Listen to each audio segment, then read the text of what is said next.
A dramatic cabinet reshuffle in the UK. Rishi Sunak shows the door to his controversial Home Secretary Suella Braverman. Also, former UK Premier David Cameron makes a comeback in politics as Foreign Secretary.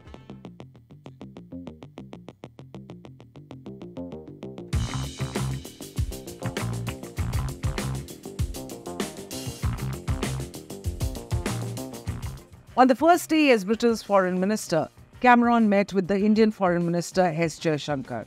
The two had a detailed discussion on realizing the full potential of the bilateral strategic partnership between the two nations. So what does David Cameron's return mean for India and its ongoing FTA negotiations with the UK? What are the implications for Rishi Sunak's re-election bid? First up, a brief look back at the story so far. On Monday, Britain's first Asian origin Premier, Rishi Sunak, sacked his controversial Home Secretary, Suella Braverman.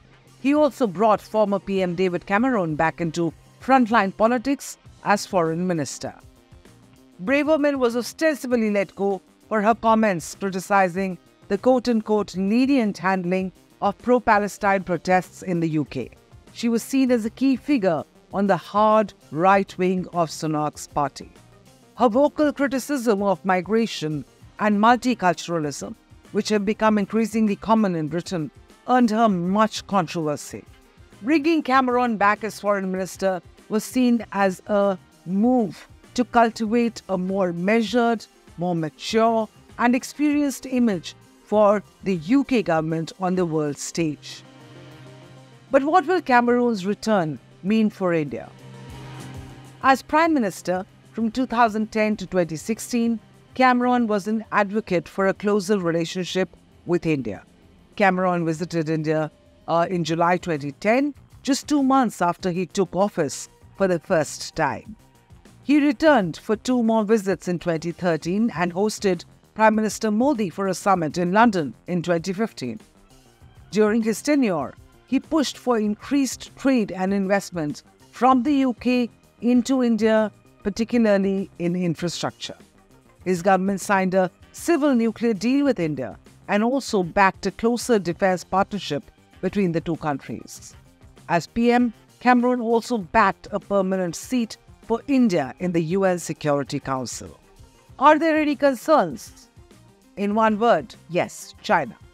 As Prime Minister, Cameron attempted to push for a much closer relationship with Beijing and even went so far as to refer to the golden era in bilateral ties. But UK's view of China has hardened considerably since then. In May this year, Sunak said China poses the biggest challenge of our age to global security and prosperity. Now, Cameron was keen to attract more Chinese investment in Britain at that time. He even welcomed Xi Jinping to the UK for a state visit in 2015. Both of them enjoyed fish and chips at a local pub. Will Cameron once again wave the white flag to red China? That's the big worry amidst China hawks in the Tory party and in the UK. Let's now look at how Braverman's exit impacts India. As Home Secretary, Braverman's comments on migration to the United Kingdom had caused a public stir in India.